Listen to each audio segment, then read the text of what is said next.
السلام علیکم ګران کتونکو، زه عبدالله شیرین یو پر بیا ستاسو راستاسو په درنه خدمت کې حاضر یم. دا وخت زه د سواد پریس کلب کې موجود یم. دلته پیرامیډیکل اسوسییشن خیر الخوا د هغو نن پریس کانفرنس و او احتجاجي مظاهره وکړه. زما سره دلته مشران موجود دي، هغو ته تپوس کوو چې هغو څه مطالبات لري. السلام علیکم جی. وعلیکم السلام. نن تاسو پریس کانفرنس وکړو، احتجاجي مظاهره مو ریکارډ کړه. څه مطالبات تاسو لري؟ بسم الله الرحمن الرحیم. زموږ مطالبات څلور پنځه مطالبات دي. پای کې زموږ ټول اولنی مطالبات څنګه چې زموږ صوبایي ضروري چې په میډیکل فیکلټي کې کوم زموږ د پیرامیډکس د لپاره کوم سیټ دی په هغې باندې کوم تعینات شوي ده، په هغې خلاف موږ خپل پیرامیډکس راوسته غواړو. دویم زموږ چې کوم د په پنشن باندې کوم کټوتي لګېدل ده د هغې مخنیوی کول غواړو. دریم زموږ چې کوم پي پي چای او آی ایچ پي والا ګای والا زموږ ملګري دي د هغو چې څومره بقایجات پاتې دي، د هغو چې کوم تنخواګانې بند دي، د هغې فوري د ازادۍ لپاره چې کوم دی موږ حکومت ته مطالبات پیش کړي دي او نن په ذریعه د پریس کانفرنس او د احتجاج په ذریعه باندې موږ بیا هم حکومت دا مطالبه وړاندې کوو چې زموږ مطالبې فل طور حق شي. تاسو که دا مطالبات حل نه کړی شو، آینده له عمل به تاسو صحیح؟ بسم الله الرحمن الرحیم. ډېره مننه.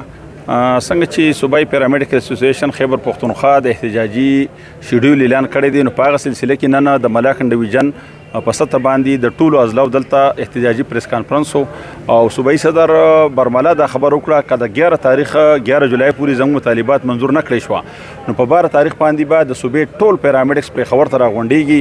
زموږ غټې غټې مطالبې دغه دي چې یاره په میډیکل فیکلټۍ کې د کنټرولر چې کوم پوسټ دی دا د پیرامیډکس حق دی، په دې باندې موږ د یو ډاکټر تعیناتي په هېڅ صورت نه منو. د هغې نه علاوه زموږ ډېر ملازمین ریګولر نه دي، هغو ته تنخواګانې نه میلاویږي، بدقسمتۍ نه ډېرو ملګرو پکې خودکشۍ وکړې.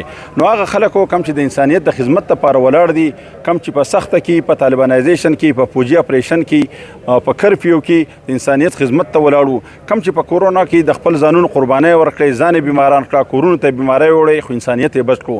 هغه خلک نن د رزق دپاره په چغه باندې دي. د هغې نه علاوه زمونږ د پنشن کې چې کوم د اصلاحات حکومت کوي او پنشن تقریبا ختمي، مونږ د دې ټولو خلاف یو. مونږ دا غواړو چې یاره مونږ پرامن خلک یو، زموږ سره علاج معالجه خوند کوي، زموږ سره سپین کوټ خوند کوي، مونږ دې پر وړونو باندې نه راولي. خو که زموږ طالبات منظور نه کړی شوه، نو انشاءالله په 12 تاریخ باندې به د صوبې د 20,000 پیرامیډکس په پېښور کې موجود وي. ډېره مهرباني.